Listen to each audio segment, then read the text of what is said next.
Senador Iván Flores se ha manifestado duramente contra la reforma constitucional de seguridad anunciada por el presidente José Antonio Kast. Queremos conversar entonces con él qué objeta concretamente del proyecto, cómo pretende la oposición disputar ese relato y qué posibilidades reales existen de impedir su aprobación. Digo, ¿cómo está, senador? Hola Josefa, buen día. Buen día, senador. Senador, partamos inmediatamente. Usted dijo, este es un tercer proceso constituyente que se pasa de la raya, de verdad alarmante. Una locura. ¿Por qué considera que esto representa entonces un nuevo proceso constituyente? Mire, primero porque creo que no es necesario reformar la Constitución para poder combatir el crimen organizado y en general el nivel de delito que hoy día tenemos en el país. Primera cosa, creo que es importante hacer gestión, hacer que los sistemas conversen entre sí, que las policías conversen entre sí, fortalecer inteligencia, en fin, y hacer prevención. Y para eso no se necesita modificar la Constitución, ni mucho menos. Eso en primer lugar. Segundo, y si bien es cierto, no conocemos el proyecto que genera estas 10 u 11 modificaciones constitucionales, lo que ha trascendido, la verdad, es que a mí me parece que no solamente ya está en la Constitución, sino que hay otras materias que se pasan de la raya definitivamente. Y lo tercero es que, a ver, podemos decir que se disfrazó una reforma tributaria que fue el corazón inamovible, de acuerdo a lo que dijo el ministro Quirós, con el, el, el, el, el cartel de un proyecto de reconstrucción. A la reconstrucción nadie se podía oponer. Podíamos discutir montos, podíamos discutir formas, podíamos discutir mecanismos de reconstrucción, pero la verdad es que en esa miscelánea había algo que era inamovible, que era una reforma tributaria encubierta. Y en este caso, aquí tenemos una reforma constitucional encubierta en materias de seguridad. Porque cuando se toca la Constitución y se generaliza por un lado y se precisan algunas materias por otra, y no voy a referirme en el detalle porque la verdad es que siendo un primer borrador trascendido, la verdad es que no tiene mucho sentido ni mucho afán.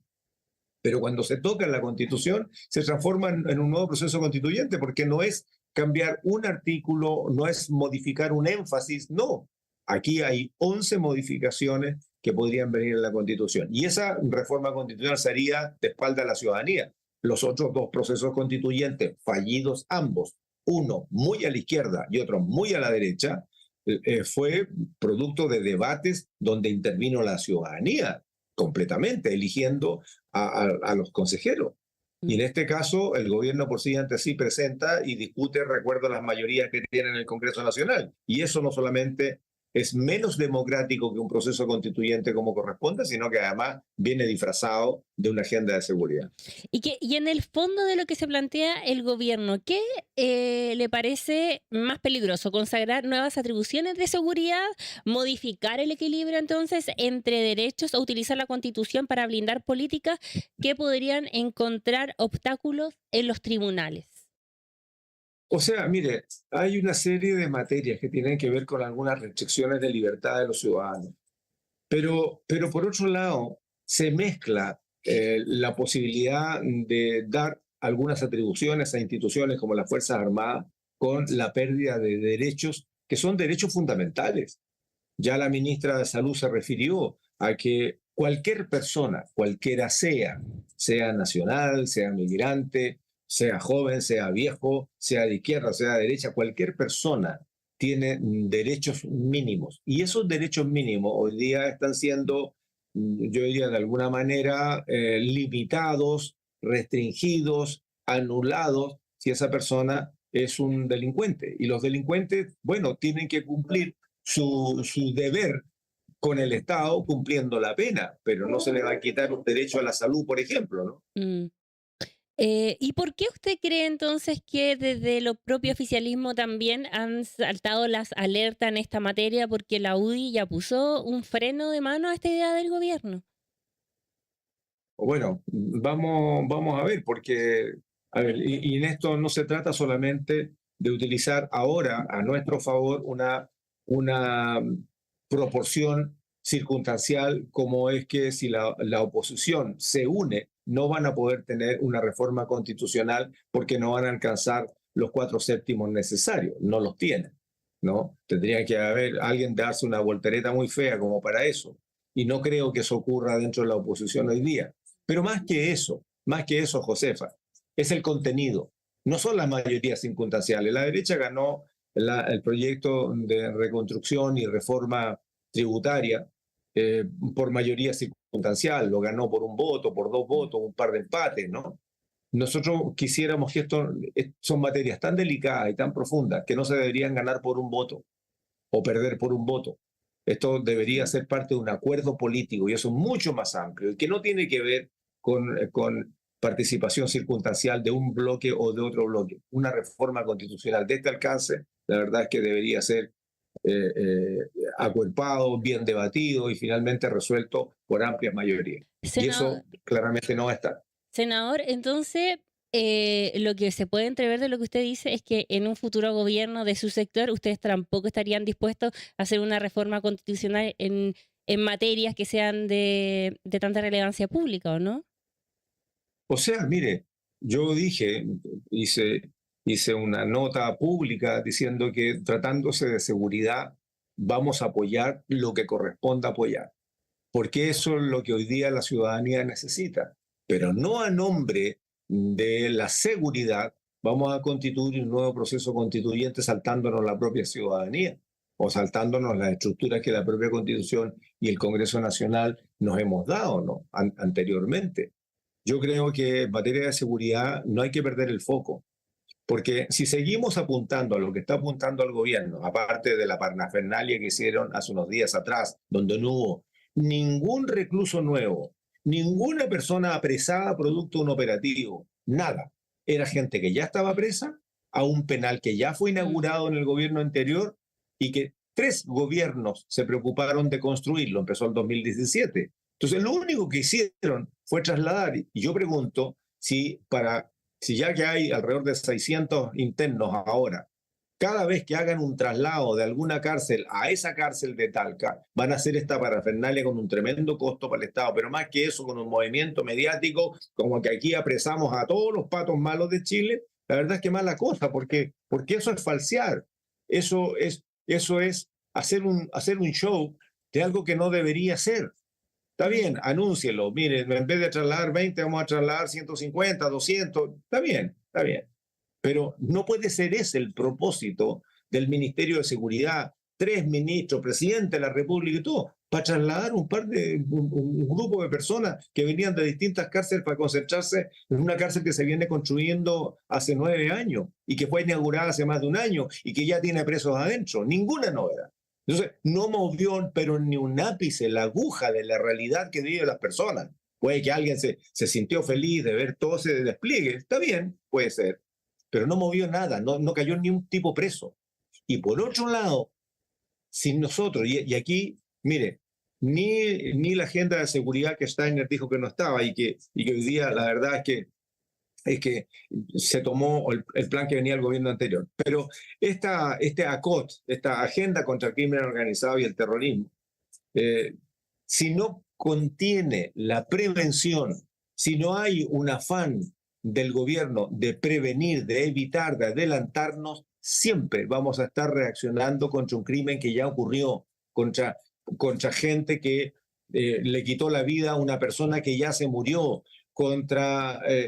en fin, no hay nada de prevención, no hay nada de cómo trabajar con la comunidad. El programa Calle Sin Violencia, que tiene 13.000 millones, tiene gasto cero. La cifra que yo tengo desde la DIPRES, la última oficial, indica que es gasto cero. O sea, no estamos haciendo prevención.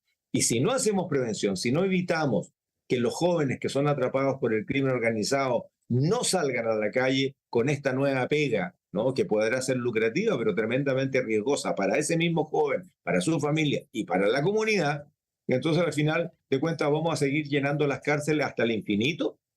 Porque mire, fíjese usted que durante el gobierno del presidente Piñera habían 42.000 cupos en los centros penitenciarios. Y cuando comienza la pandemia, el presidente indultó un poquito más de 2.000. ¿Por qué? Porque habían 10.000 o 11.000 de más. O sea, teníamos 42.000 cupos y habían 43.000 presos internos. Resulta que en el gobierno pasado, esos 53.000 presos subieron a 60.000. Y con el ministro Cordero, yo presidía la Comisión de Seguridad, lo conversamos y se dijo, ¿qué vamos a hacer para no seguir saturándole las cárceles y que esto no explote? ¿Vamos a disminuir las medidas cautelares? O sea, ¿lo vamos a mandar para la casa en arresto domiciliario y no nos vemos nunca más? ¿O vamos a construir cárceles? ¿O vamos a indultar? Ni alcanzaba el tiempo para construir cárceles, ni a indultar, ni tampoco podían modificarse las cautelares. Alguien que es un peligro para la sociedad tiene que estar preso. Y eso hoy día significa que pasamos de 60.000 y hoy día tenemos 65.000 internos. No podemos seguirnos demorando 9 años en construir cárceles, pero no podemos construir cárceles para 100.000, 150.000, 120.000, porque eso hay que mantenerlo, pues. ¿Quién le paga la pensión a los presos hoy día? Senador, ¿No? Lo que hay que hacer es prevenir que los jóvenes no lleguen a la cárcel, apretar antes y exigirle a la familia que tome carta en el asunto, al colegio que tome carta en el asunto, a la comunidad en general que tome carta en el asunto. senador, pero ¿en qué pie está la oposición? Porque igual estamos viendo, la última encuesta Cadén decía que el 93% de las personas está de acuerdo con el plan cancerbero y parece claro, desde la oposición tienen crítica al manejo comunicacional, pero uno ve que las personas igual lo están apoyando. ¿Qué puede hacer la oposición frente a este escenario con el gobierno para que el debate sea virtuoso respecto a este tema? Mire, yo más allá de una opinión, o sea, a ver, alguien podrá criticar el gasto y lo demás, pero se veía bonita la imagen. O sea, vehículos corriendo, gente presa y engrillada, con uniformes que ya se los habían puesto en el gobierno anterior, a una cárcel de alta seguridad para los presos de alta seguridad. Todo eso bien. ¿Quién no lo apoyaría? Pero vamos al fondo. Significó algo, excepto un simple traslado de gente que ya estaba presa a una cárcel que ya estaba construida, donde tienen que completarla. Si mire, todavía van a tener que ponerle 1.700 más, porque esa cárcel es para 2.300 y recién llevan, entiendo, alrededor de 600. Entonces, van a tener que seguir haciendo estos movimientos, pero eso no mueve un ápice la aguja, no sacan a nadie de la calle, ni un delincuente que hoy día está delinquiendo va a ir a esa cárcel hoy día, porque lo único que están haciendo son traslados. Que lo haya valorado la ciudadanía, bien, está bien, pero eso no va a cambiar nuestra postura de decir, oiga, se van a preocupar de hacer shows mediáticos y cada vez que se muevan un preso de un lugar para otro, va a ser como que aquí tenemos el control de la seguridad de Chile. No, pues si no se ha sacado nadie en la calle, los que están delinquiendo siguen en la calle. Y ese es el tema. Y los que están delinquiendo tienen que pagar, sea con cárcel o con otra medida que el tribunal ejecute. Y en eso yo creo que también hay que fiscalizar que los tribunales efectivamente estén aplicando la norma, porque hemos en el Congreso Nacional, aún a pesar de algunas críticas, hemos aprobado más de 80 leyes entre el último gobierno y algo recién iniciándose en este.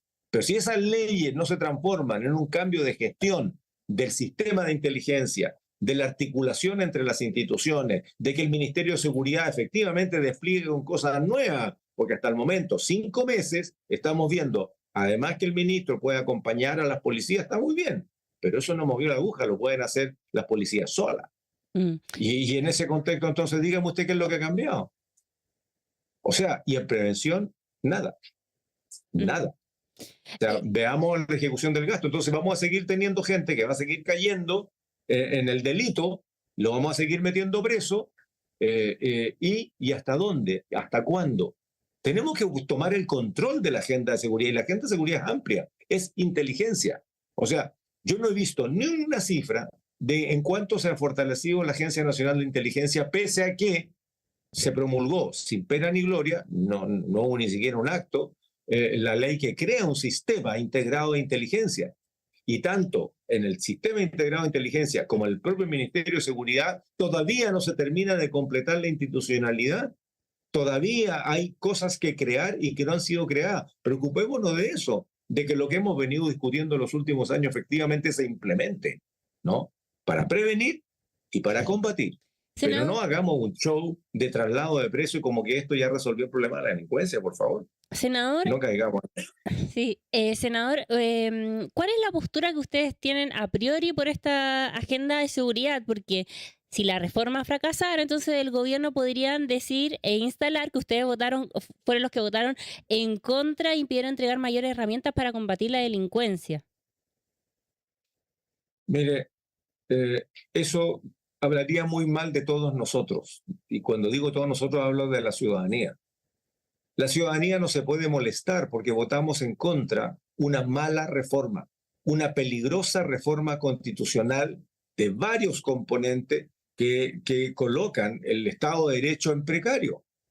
Si la gente nos castiga por eso, bueno, habrá que informar más, habrá que justificar más, pero no es el tema. Nosotros tenemos una responsabilidad bastante más trascendente que la coyuntura. Y si la cuestión mediática está por encima de lo que significan los deberes de Estado, bueno, tenemos que corregir algo culturalmente y nosotros mismos ver cómo nos comunicamos mejor. Pero no podemos cometer una irresponsabilidad solamente porque sea más simpático o menos simpático, tomar una decisión tan equivocada como una reserva constitucional. Y por lo demás, mire, la agenda de seguridad todavía no, excepto los proyectos de ley que me parece bien. De hecho, dentro de esos proyectos hay un proyecto que es de nuestra autoría, ¿no? Que es el que tiene que ver con la gente que quebranta la condena. Pero también hay otros que, o sea, de los 35 proyectos, 20 proyectos ya venían en trámite. Y desde marzo, cuando se cambia el gobierno, yo personalmente y otros colegas también le hemos dicho al ministro del Interior, al ministro de Seguridad, al ministro de Defensa y a todos quienes quieran escuchar al gobierno, por favor, pónganle urgencia. O sea, coloquemos la agenda de seguridad en prioridad. Y eso se hizo recién hace, ¿cuánto? Una semana y media, cuando presentan esta agenda legislativa en donde 20 proyectos eran los que nosotros veníamos insistiendo que le pongan urgencia porque las urgencias se habían vencido, ¿no? Y ninguna tenía discusión inmediata. Habían comisiones mixtas que no estaban formadas porque, bueno, no teniendo urgencia, hay otras cosas que hacer. Es el gobierno el que pone la urgencia. Constitucionalmente tiene el derecho y el deber de fijar las urgencias. Y hoy día las tenemos. Ya está avanzando las reglas de uso de la fuerza, están avanzando lo de infraestructura crítica. Ahora, en la mañana acabo de saber que se estaría constituyendo la mixta de un tema que la derecha no había querido legislar con tanta amplitud como nosotros lo habíamos mencionado, que es el proyecto del levantamiento del secreto bancario, que tiene que ver con el proyecto de inteligencia económica. O sea, se había aprobado una parte de eso. Bueno, hoy día ya vamos caminando hacia allá, pero eso es la agenda legislativa. ¿Senador? Pero la agenda ejecutiva, en donde todavía no se resuelve, ¿qué va a pasar con la merma de carabineros? Se están retirando más carabineros de los que ingresan. El bono comprometido por el gobierno pasado y por a la Policía de Investigaciones no se escucha nada. ¿Qué pasa con la gente de inteligencia? ¿Se van a sumar los nuevos agentes de campo como fueron comprometidos en el proyecto? No se ha sabido nada. Eso es lo operativo, Josefa. Eso es lo operativo. Senador, no es para Fernández. ¿y cuál va a ser la estrategia de la oposición? Porque claramente tenemos el antecedente de la mega reforma, donde la oposición no estuvo bien organizada, vimos que ahí hubieron varios ripios. ¿De qué manera entonces la oposición va a enfrentar esta agenda legislativa? Bueno, yo espero que todos actuemos primero con la responsabilidad país que nos compete. A lo menos en mi caso, yo no estoy por oponerme porque soy de la oposición. No, para nada. Las cosas buenas que puedan proponer el gobierno, y lo vimos en el proyecto de reconstrucción, hubo varias materias que aprobamos con mucho gusto, porque entendíamos que eran buenas para Chile. Y en este caso también, mayor razón, tratándose de una agenda de seguridad. Pero no nos vengan a cuchufletear un proceso constituyente metido entre medio vestido de seguridad, pues. O sea, claramente no. Y aquí vamos a actuar con responsabilidad, claramente. ¿Le gusta el gobierno? ¿No le gusta el gobierno? Y yo espero, cuando digo responsabilidad, es la responsabilidad individual de preocuparse de conocer bien los temas y hacer propuestas, y con responsabilidad también espero como conjunto, ¿no? Como conjunto de oposición, que podamos tener una sola voz. Habrá que transigir entre lo que piensa la izquierda más dura, con lo que piensa la izquierda más moderada. Tendríamos que buscar un acuerdo entre nosotros para decirle al gobierno, mire, esto es lo que pensamos. ¿Está de acuerdo o no? Porque en el proceso de reforma tributaria, vestido de reconstrucción, la verdad es que no hubo esa posibilidad. El ministro Quirós llegaba a conversar, pero decía, esto no se toca, lo tributario no se toca. Entonces conversábamos de lo demás. Senador, entonces así es poco se avanza. Durante esta jornada tuvimos aquí en turno a la nueva presidenta del Frente Amplio, Gael Jomans, y dijo que abogaba por una coalición de la DC hasta el Frente Amplio. ¿Usted lo ve posible? ¿A qué se refiere con coalición? ¿O estar en conjunto para disputar entonces el relato político, siga un relato político al gobierno? ¿Usted está disponible? O sea, la oposición tiene que articularse para actuar en conjunto, porque somos la oposición, no somos partidos separados, aislados, tomando solamente en cuenta lo que uno piensa. Yo creo que la oposición tiene la responsabilidad de fijar pisos comunes, bases comunes, y sobre esas trabajar articuladamente. Después cada partido o cada parlamentario verá cómo se apea en alguno de los asuntos particularmente. Pero la oposición tiene un deber hoy día, que es la de fijar una base de discusión común, donde el bien común, donde los principios que más bien nos unen, no las diferencias que nos desunen, porque tenemos diferencias dentro de los partidos de la oposición, que duda cabe. Pero hagámoslo sobre las coincidencias. De ahí a formar una coalición política, como un partido político grande, como lo hizo el Frente Amplio, no, o sea, ninguna posibilidad. Pero yo creo que conformar un conglomerado opositor que se articule, que se coordine, que se ponga de acuerdo, ¿no?, en los temas relevantes, es el deber. Eso es lo que la oposición tiene que hacer. No cabe otra materia. Y esto no es para ponerle piedra o palito al gobierno. No, no, no, para nada. Es para hacer valer nuestros principios, nuestra visión. Las visiones que coincidimos, claramente vamos a tener diferencias, pero tenemos que trabajar sobre lo que coincidimos. Entonces, descarta la idea de una coalición política. Gael Jomans dijo el Partido Socialista, el Partido Comunista, la DC y organizaciones sociales. No, yo creo que no. Formar un partido político o formar una estructura formal política, ¿no? Yo creo que eso no tiene ninguna posibilidad de ser. Lo que sí tiene posibilidad y debería ser como deber, ¿no?, como deber político, es formar una oposición organizada con asuntos comunes, pero de ahí a formar un movimiento político formal, yo creo que no tiene posibilidad, porque no creo que el socialismo democrático quiera hacerlo ni con el Partido Comunista ni con el Frente Amplio, ya no lo hicieron, y con la DC tampoco. Perfecto. Muchas gracias, senador, por haber estado con nosotros y conversar sobre la agenda de seguridad y los temas políticos que están marcando la agenda. Que esté muy bien. Muchas gracias, Josefa. Que tenga buen día. Igualmente.